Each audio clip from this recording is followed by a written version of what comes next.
Kepulangan Eril Khan Mumtaz ke pangkuan yang maha kuasa ternyata masih menyisakan banyak cerita dan kenangan baik terkait sosok almarhum semasa hidupnya. Kenangan dan cerita-cerita itu datang dari orang-orang yang sempat mengenal dekat Eril, tidak terkecuali dari guru-gurunya dulu saat putra sulung Gubernur Jawa Barat itu masih duduk di bangku sekolah. Mulai dari sekolah dasar, SMA, hingga perguruan tinggi, Eril pun syarat akan prestasi namun tidak pernah mementingkan gengsi. Menurut penuturan guru sekolah dasar, Eril dikenal cerdas dan selalu ambil tempat duduk paling depan. Eril meninggal karena tenggelam. Benarkah guru olahraga Eril saat SD sejatinya kagum dengan kemampuan berenang Eril sedari kecil? Bukan hanya bagi guru sekolah dasar, rupanya potensi yang dimiliki Eril tidak terbilang sia-sia. Bertahun-tahun ia menggali segala kemampuannya, terbukti Eril pun berhasil sumbangkan sederet piala untuk sekolahnya.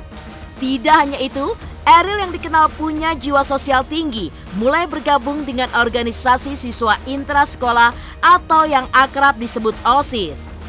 Bukan tanpa alasan, almarhum ingin dirinya punya dampak besar bagi sekolahnya. Selalu punya spot untuk mencari inspirasi di manakah lokasi favorit Eril ketika mengisi waktu luangnya di SMA. Semakin diasah sebuah pisau, semakin tajam pula ketika digunakan untuk memotong. Itulah kalimat yang tepat untuk menggambarkan almarhum Eril. Potensi yang ia miliki sejak dini terasah dengan baik hingga dirinya pun duduk di jenjang sekolah tinggi. Diungkap oleh dosen pembimbingnya, Eril diketahui selalu low profile alias rendah hati. Saking tidak sombongnya, bahkan para dosen baru mengetahui bahwa Eril merupakan anak dari Gubernur Jawa Barat. Perlihatkan salah satu laboratorium yang digunakan Eril untuk menyelesaikan tugas akhir miliknya, seperti apa perjuangan Eril untuk tugas akhirnya di sekolah tinggi. Pemirsa, bersama Intens Investigasi, kami hadirkan kabar terkini, terpercaya, dan teraktual. Tetapi sebelumnya, jangan lupa untuk like, subscribe, dan juga share channel YouTube ini.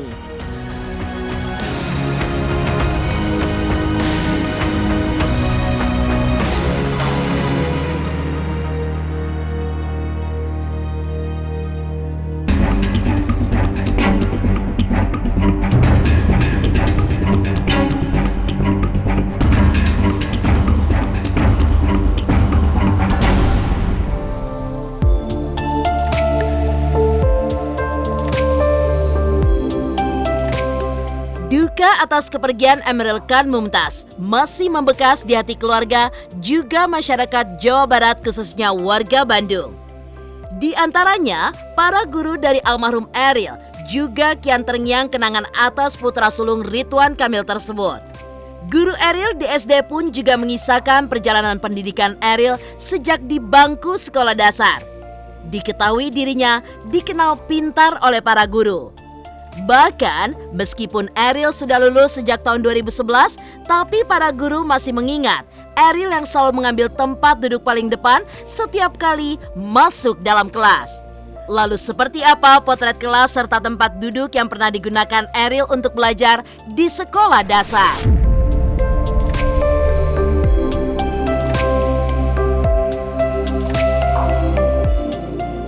Ini adalah sekolahannya Eril waktu SD dulu, adalah di SD Darul Hikam yang Jalan Insinyur Haji Juanda 285A di Kota Bandung. Dulu saya gurunya Eril waktu SD dan baiklah nanti kita lihat bagaimana kelasnya Eril waktu SD.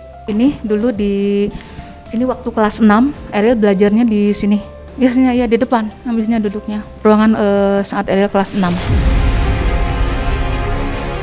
Bukan hanya di benak wali kelas Eril ketika sekolah dasar, ingatan yang begitu membekas juga dirasakan guru renang Eril di sekolah dasar, Agus Ahmad. Sebagai guru olahraga sekaligus guru renang almarhum, memang sejak dulu Eril punya ciri khas tersendiri. Ya, salah satu yang begitu memateri kenangan sang guru terhadap sosok Ariel kecil adalah kepiawaiannya dalam olahraga renang. Bahkan sejak dulu sang guru yakin bahwa suatu hari ia akan jadi perenang yang handal. Rupanya memang sejak dini renang adalah salah satu olahraga yang paling ia sukai. Kendati demikian, justru takdir mengharuskan Ariel meregang nyawa oleh kegiatan yang ia sukai.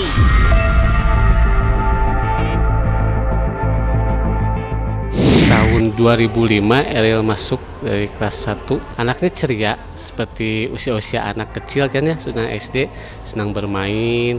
Tapi yang dia lakukan kalau udah senang untuk berolahraga, berenang. Dia pasti kan senang sekali dalam berenang. Ada satu lagi bermain futsal. Pernah ikut kejuaraan futsal sampai kita dapat juara juga. Berenangnya itu dari kelas 1 sampai kelas 6. Program SD Darul Hikam, saya mengajukan program untuk bawa anak siswa kelas 1 sampai kelas 6 itu minimal harus bisa berenang. Ariel kesukaannya gaya bebas, tidak langsung bisa ya, karena mulai dari gerakan dasar, meluncur ya. Termasuk paling cepat gitu belajar berenangnya kelas 3 kalau nggak salah, udah dimasukkan ke saya ke dalam kolam yang dangkal. Di rumahnya kan ada kolam renang, jadi kebiasaan berenang kayaknya hal yang biasa mungkin untuk Ariel. Takdir ya, kita nggak bisa menentukan ketakdiran Allah. Meskipun dia suka diving, udah ahli berenang, tapi Allah udah menakdirkan untuk untuk mengakhiri hidupnya. Ya itulah. Bukan hanya di sekolah dasar, sederet potensi dan prestasi Ariel juga begitu tampak ketika dirinya di bangku SMA. Lalu, seperti apa keseharian Ariel ketika duduk di bangku SMA? Pemirsa Intens Investigasi, jangan lupa untuk like, subscribe, dan juga share channel YouTube ini.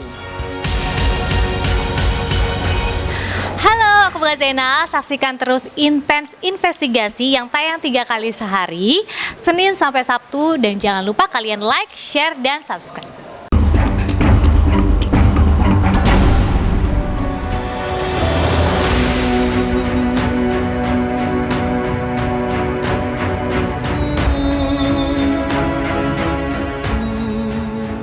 Kesan mendalam atas Ariel juga masih lekat di ingatan guru SMA-nya. Di SMA 3 Bandung, tempat almarhum Ariel mengenyam pendidikan. Potensi yang dimiliki Ariel sejak duduk di bangku SD rupanya tidak hilang sia-sia. Berkembang menjadi anak aktif, sederet prestasi pun ia torehkan ketika ia duduk di bangku SMA. Bahkan, menurut penuturan guru pengajar Ariel di SMA, di lorong piala milik sekolah, di antaranya merupakan hasil perjuangan Ariel semasa bersekolah di sana. Oke, nanti kita bisa tunjukkan tempat di mana Ariel menimba ilmu selama di SMA Negeri 3 Bandung pada saat dia kelas 10, 11, ataupun 12. Lorong di mana piala-piala yang disumbangkan oleh para siswa SMA Negeri 3 Bandung yang berprestasi dipajang. Salah satunya di sini. Dan pada saat Ananda Ariel bersekolah di SMA Negeri 3 Bandung, menurut informasi dari Wakasek Kesiswaan sebelum saya, Ananda Ariel pun menyumbangkan beberapa kejuaraan yang pialanya ada di lorong ini. Dulu disinilah Ananda Ariel belajar bersama teman-temannya. Sebagaimana kita ketahui, Ananda Ariel itu begitu humble, walaupun dia sebagaimana kita ketahui bersama dulu adalah putra dari wali kota, kemudian putra dari gubernur, tapi dalam pergaulannya dia humble, bergaul dengan siapa saja. Yang tidak pernah dilupakan oleh guru-guru adalah senyumannya. Setiap bertemu dengan setiap orang selalu tersenyum. Ya, sering menyapa.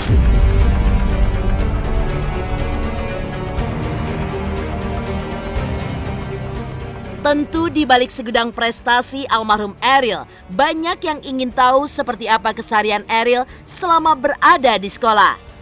Diungkapkan oleh salah satu guru almarhum di SMA 3 Bandung, Ariel punya beberapa tempat favorit yang biasa digunakannya dalam kegiatan sehari-hari.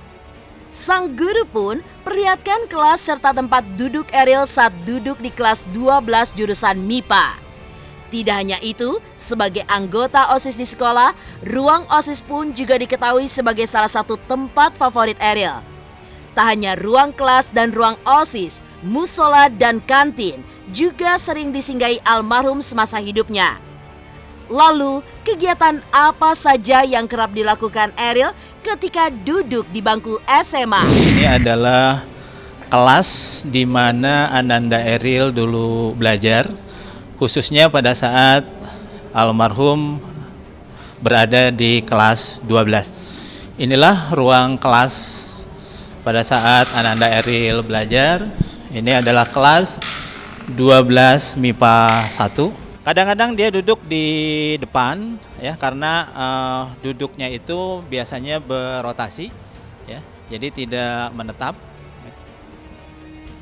Dan kebetulan di lantai 2 ini di mana anak-anak kelas 12 belajar, di sebelah sana ada ruang OSIS di mana Ananda Ariel pun aktif di OSIS. Dia di Sekbid 8, di acara-acara pun dia di dalam kepanitiaan selalu ada, dan pada saat festival budaya pun dia sebagai wakil ketua. Dan seringkali ketika berdiskusi di sana ada tempat untuk berdiskusi di depan ruangan OSIS. Empat barisan, 1, 2, 3, 4. Ya. Seringkali Ananda Ariel duduk di barisan yang sebelah kiri kalau dari kami. Ya, biasanya di sebelah sini Ananda Ariel duduk. Tempat di mana Ananda Ariel beraktivitas yaitu ruang OSIS, dan beberapa tempat Ananda Ariel berkegiatan. Di antaranya kalau berdiskusi dengan teman-temannya, membicarakan tentang kegiatan-kegiatan OSIS atau mengerjakan tugas-tugas sekolah. Ini adalah gazebo, tempat Ananda Ariel berkegiatan, baik memperbincangkan tentang kegiatan OSIS ataupun mengerjakan tugas-tugas yang diberikan. Ini di gazebo atas, kadang-kadang karena ini sering digunakan oleh anak-anak untuk beraktivitas, sering juga menggunakan gazebo yang bawah. Ada gazebo atas, gazebo rooftop, kemudian gazebo bawah. Di bazar itu adalah tempat-tempat favorit yang sering digunakan oleh anak-anak, termasuk Ananda Ariel. Masjid SMA 3 dan SMA 5, dulu di mana tempat Ananda Ariel kalau melaksanakan sholat zuhur, selalu melaksanakan sholat zuhurnya di sini bersama teman-teman. Karena di SMA 3 pada saat waktunya sholat zuhur itu anak-anak dikerahkan atau disarankan untuk sholat di masjid ini. Ini adalah kantin sehat SMA Negeri 3 Bandung yang anak-anak sering menyebutnya Bazar. Bazar SMA Negeri 3 Bandung, di mana pada saat beristirahat anak-anak menuju bazar dan makan, termasuk juga Ananda Ariel. Dikenal sebagai pribadi yang rendah hati, seperti apa sosok almarhum Ariel selama di jenjang sekolah tinggi? Pemirsa Intens Investigasi, jangan lupa untuk like, subscribe, dan juga share channel YouTube ini. Halo, saya Ciko Jericho. Saksikan terus Intens Investigasi yang tayang 3 kali sehari, Senin sampai Sabtu. Jangan lupa like, share, dan subscribe.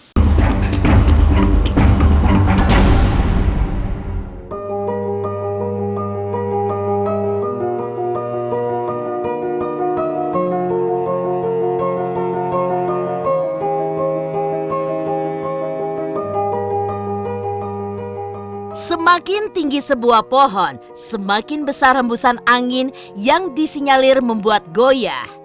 Kendati demikian, tidak menyurutkan semangat Ariel yang penuh segudang potensi dan prestasi. Ketika duduk di jenjang sekolah tinggi, dengan segala kemampuan yang ia punya, Ariel pun sama sekali tidak sombong. Bahkan, para dosen sampai tidak tahu bila dirinya merupakan anak Gubernur Jawa Barat Ridwan Kamil. Dikenal aktif, kendati demikian tidak pernah meninggalkan urusan akademik. Ariel pun juga pandai membagi waktu di balik segala kesibukannya. Akui nilai-nilai akademik Ariel tidak pernah turun meskipun ikuti di berbagai kegiatan. Inilah kesaksian dosen almarhum ketika dirinya mengenyam pendidikan di sekolah tinggi. Saya mengenal saudara Ariel memang dari awal semester dia masuk di mesin karena postur tubuhnya yang tinggi dan sehingga mudah dikenali ya. Dia di kelas adalah mahasiswa yang baik gitu ya, rajin dan dari sisi nilai juga bagus ya ininya yang dicapai oleh saudara Ariel. Organisasi dia cukup aktif juga di luar ITB ya, saya kira cukup banyak pekerjaan. Dia sangat biasa di mata saya gitu ya. Saya tidak mengenali kalau dia itu anak gubernur. Jadi saya mengenal dia hanya saya ingat figurnya, tapi saya tidak mengenal bahwa dia adalah anak seorang gubernur. Sehingga saya memperlakukan juga biasa saja. Bahkan sampai di saat tugas akhir pun saya juga belum mengenal bahwa dia itu adalah anak seorang gubernur. Ya, jadi profilnya adalah low profile, ya sangat biasa. Jadi dalam hal ini saya kagum karena dia tidak menunjukkan bahwa saya itu adalah anak orang penting begitu ya, atau orang yang punya kekuasaan gitu. Jadi terus terang sampai akhir ini baru tahu bahwa dia itu adalah anak seorang gubernur.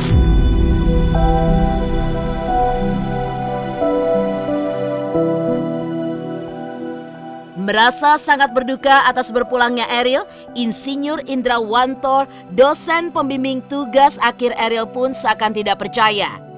Mengulas sejenak tentang tugas akhir Ariel kala hendak menyelesaikan pendidikan sekolah tinggi. Saat itu, Ariel pun memilih topik soft robot sebagai tugas akhirnya. Uniknya, Ariel punya daya tarik yang kecenderungan orang akan berkata bidang tersebut sulit ditaklukkan. Sebagai dosen pembimbing, ia pun melihat secara langsung kemampuan Ariel dalam berpikir dan memecahkan masalah. Ia pun kemudian menunjukkan laboratorium tempat Ariel merancang robot tugas akhirnya. Diketahui ketika Ariel sedang berada di ruang itu, ia amat fokus, bahkan konsentrasinya tidak terganggu sedikit pun. Lalu seperti apa giatnya Ariel saat berusaha menyelesaikan tugas akhirnya di sekolah tinggi? Saya adalah dosen dari saudara Ariel ya dulu, dan saat sebelumnya juga saya sekarang ini menjadi pembimbing tugas akhir dari saudara Ariel. Yang mana saudara Ariel ini mengambil topik tugas akhir yaitu berupa soft robot. Soft robot adalah robot lunak yang mana terbuat dari material lunak ya, dan prinsip kerjanya yang dikerjakan oleh saudara Ariel itu adalah soft robot dua jangkar yang mana gerakannya itu akan seperti ulat. Ariel dan teman-teman biasanya berada di sini. Ini adalah merupakan suatu 3D printer yang digunakan untuk mencetak cetakan dari soft robot. Biasanya juga dengan menggunakan 3D printer ini, maka soft robot tersebut dibuat. Nah, biasanya Ariel di sini duduk sama teman-temannya ya, berdiskusi. Ariel cukup sering, jadi kalau kita lihat dari pertemuan kami dengan Ariel itu sudah mencapai 9 kali sebenarnya.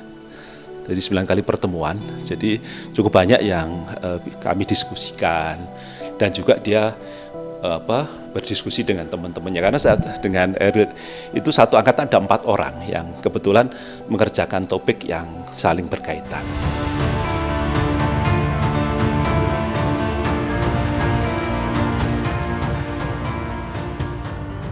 Demikian pemirsa, kabar terkini, terpercaya dan teraktual yang kami hadirkan hari ini. Saksikan terus Intens Investigasi setiap hari Senin sampai dengan Sabtu. Tayang 3 kali sehari, yaitu pada pukul 11 siang, 3 sore, dan 7 malam. Hanya di YouTube channel. Dan pastikan jangan lupa untuk like, subscribe, dan juga share channel Intens Investigasi.